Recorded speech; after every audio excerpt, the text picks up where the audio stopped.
So what do you do when you just don't feel like studying your language today? Do you do it anyway, or is your brain possibly telling you that you may need a break? Let's discuss. What's up, language leaders? Welcome back to another video, and if you're new here, welcome. My name is Erica, and here we're all about helping you live a new language by turning you into an independent language learner. If that sounds like your thing, then consider subscribing and hitting the notification bell so that you don't miss us every Tuesday. So first of all, please excuse the quality of this video. My mic decided to die on me, and so I'm recording this with my webcam. But you know, we're gonna get this done anyway. We like to talk about motivation a lot as language learners and language teachers, language coaches, because it is important and it seems to be one of the hardest things to actually develop. But even though it is important for us to love the language that we're learning and be inspired by it, it is unrealistic to expect that every day we're going to be jumping out of bed, excited to hit our audio lesson or read our textbook or start with our master study plan, which you can find for free in the Spanish Fluency Blueprint. Hint, hint, wink, wink. Link in the description below. It's unrealistic to expect that we're always going to be excited to learn that day. So that's why today I want to talk about something that is more important than motivation. We're going to talk about discipline, or in other words, consistency. Discipline over motivation, guys. Why is this? I mean, what really actually motivates us to do anything? I mean, let's talk about we're going to get in shape, we're going to lose weight. You know, sure, that big picture of how we're going to look or how we're going to feel can be motivating. But when it comes down to the daily grind of hitting the gym or making healthier choices, the thing that continues to motivate us day after day is when we start to see results. As small as they are, we start to see those results, okay? We step on the scale and it's going in the right direction. Or we happen to catch a glimpse of ourselves in the mirror and we're like, oh, look at those arms. Results, the most powerful motivator that we can possibly have. And the same applies to language learning. When we see ourselves progressing to the point of being able to talk to someone, understanding someone, that motivates us to continue. But how do we get to that point? Forget about feeling motivated and just stay consistent. So in this video, I want to give you a few tips of how you can stay consistent, stay disciplined, whatever you want to call it, how you can try to study your language every day and form that habit. So my first tip is for you to understand that forming a habit is more important than the actual amount of time that you spend with the language. So if there's a day that's been rough and you honestly don't feel like doing anything else but just chilling, try to just tell yourself that you're going to study for 5 minutes. Just 5 minutes is all you're going to have some sort of contact with your language. Maybe you're going to study your lesson for 5 minutes. Maybe you're going to read out loud for 5 minutes. Just have some sort of active contact with the language for 5 minutes. Now, what does this do? Well, one, it helps us not break our habit of daily study. The habit is the most important thing, guys. And what often ends up happening is that we kind of get into it and we go for longer than 5 minutes. If that happens, hey, that's even better. And if it doesn't, that's okay. We stuck with our habit. Another point is that same habit is more important than even the quality of what we're doing. So yes, we definitely want to make sure that we are normally studying in an effective and efficient way. However, if we really feel like we're about to end the day without doing anything with our language, then doing something like playing with Duolingo for 5 or 10 minutes is better than nothing. You may pick up a few words. I've learned a few words from Duolingo. So don't go down the rabbit trail of thinking that's all you need to do. But again, habit is more important than even the quality of what we're doing. Another tip is to try to study your language in the morning. So not only will this guarantee that you actually get it done, regardless of whatever else happens during your day, but it also gives you an opportunity to practice during the day, whatever you learn that morning, maybe even if it's just talking to yourself. That's a really good thing to do. Also, you'll just feel so productive having gotten done such an important thing in the morning. Now, there are also a lot of benefits to studying right before bed, so I really try to divide my study time between morning and night. In the morning, I'll put on an audio lesson or a story that I'm working on while I get dressed. So that may be 15 minutes or maybe half an hour if I'm cleaning up the house or something, and I'll just continue to listen. Maybe I'm listening and repeating, or listening and formulating new sentences with whatever I'm learning. So I am staying active with the language, but at the same time I'm doing other things. In the evening, I like to find a few minutes to just sit down and kind of have a more focused time with the language. But if for any reason that doesn't happen, I at least know that I got that little bit of time in the morning. So the day was not wasted, and it makes me feel good that I'm keeping up with the habit. The next thing sounds so simple, but it's really very important.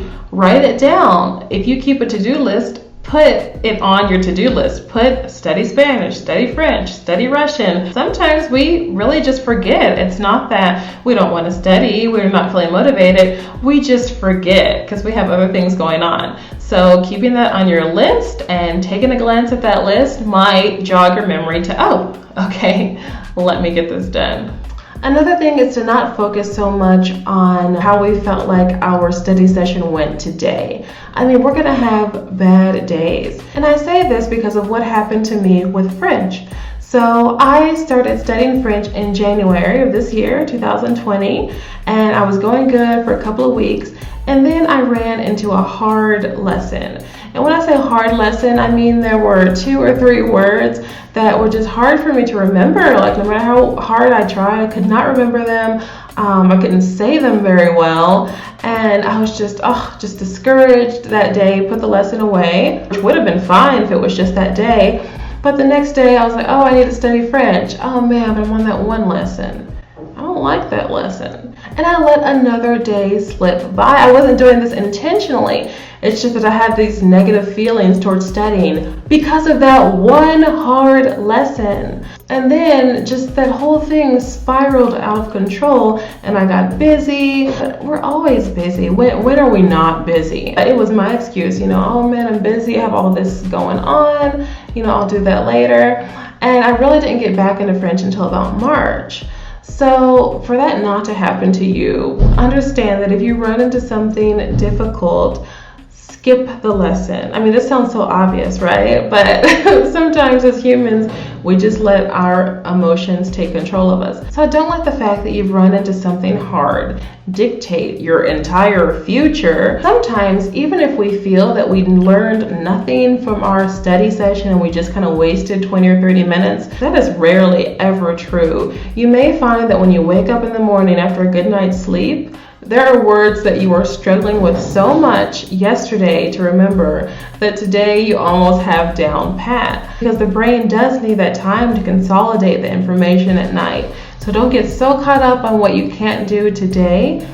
Do your studies, and tomorrow will probably be a better day. The next point is to switch up your resources. I finally did this with French. I switched up my resource. And it was so funny because I was hearing those exact same words that I happened to be struggling with in that one lesson, but I was hearing it from someone else. They were saying it kind of differently. The context was different. And I was like, oh, okay, I got it right away. And when I went back to the lesson with the other resource, I had no more problems. So definitely have on hand 2 or 3 resources that are like your go-to, okay? I don't suggest having like 15 because then you get into analysis paralysis and don't do anything.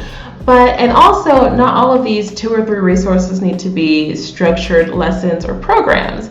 Maybe you can have one of those, but then also have this go-to YouTube channel that you just love to listen to in your target language, or have a playlist of songs that you really enjoy, and just switch up your resource for a couple days, or maybe you like to alternate between 2 resources. That is fine, and it's actually beneficial. Not only does it keep you from being bored, but also, like I mentioned, sometimes you're hearing certain words, phrases, expressions in different ways, And that really helps them to consolidate in your brain. Maybe you didn't respond to the way this person taught, but you respond better to the way this person said it. Also, don't wait so long to start speaking. Now, this is a personal decision. Some people like to wait several months before they begin speaking a language with a person, but don't wait years. Don't wait a year. Start speaking before you feel ready. It's usually going to be a good thing because you're probably going to become motivated from the fact that, hey, you know, that person's understanding what I'm saying.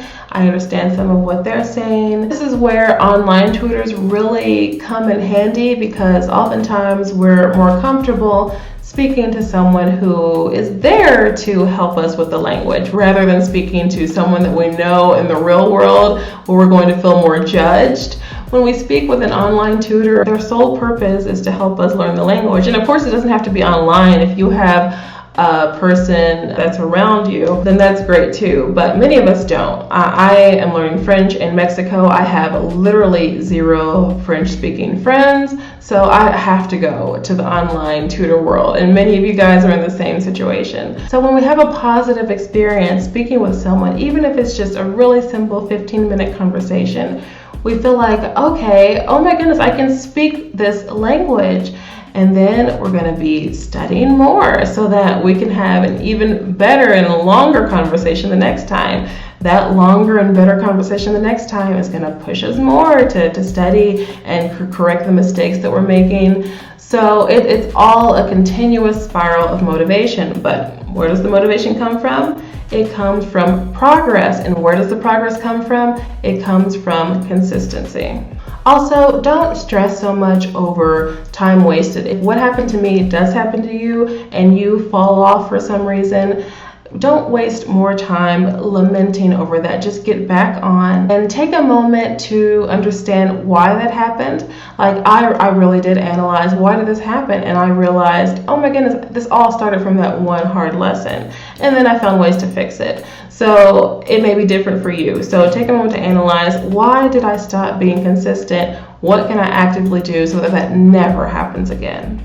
Next tip, music. If you're a person who likes music, then definitely have a playlist of songs that you enjoy listening to. Try to memorize a song. No matter how much I don't feel like studying, listening to a French song that I really like always gets me motivated. It gets me speaking, singing, not very well, but at least I am speaking the language, learning new vocabulary. So that's a really good thing to do. If you are a person who likes music, some days your only study may be listening to a song, kind of analyzing it a little bit. Maybe you get the lyrics and you're following along. This is excellent and it's extremely motivating. It helps to stay consistent. Okay, my last tip, one of the most important ones I think, is to make sure that your study time is a positive, fun experience for you. So for me, my language study time is usually when my girls are in bed and I just have some quiet time, which what mama doesn't like quiet time, okay? I'll make myself some tea, I may have a little snack. I mean, don't eat chocolate every day under the pretext that you need it to learn your language, because then you're going to need a health coach, not a language coach. But find something that you enjoy. Do you want to light a candle? This is the time where you diffuse relaxing oils. Whatever you enjoy doing, whatever gets you into a state where you're calm and you're relaxed, not so much that you go to sleep, guys. I mean, come on. Whatever makes you feel good, do that thing while you're studying the language and create those positive thoughts towards your language. Believe me, sometimes I'm like, oh man, I cannot wait to study. It's not that I can't wait to study, it's that I can't wait to be alone, drinking my tea, having quiet time. Y'all know what I'm talking about. Alright, I think that's all I have for you guys today. If I think of anything else, I'll post it on Instagram. Make sure you're following me on Instagram, Erica Elsewhere. Subscribe and hit the notification bell so that we can see each other again next Tuesday. And remember to go out and live a new language today. I'll see you next time. Bye-bye.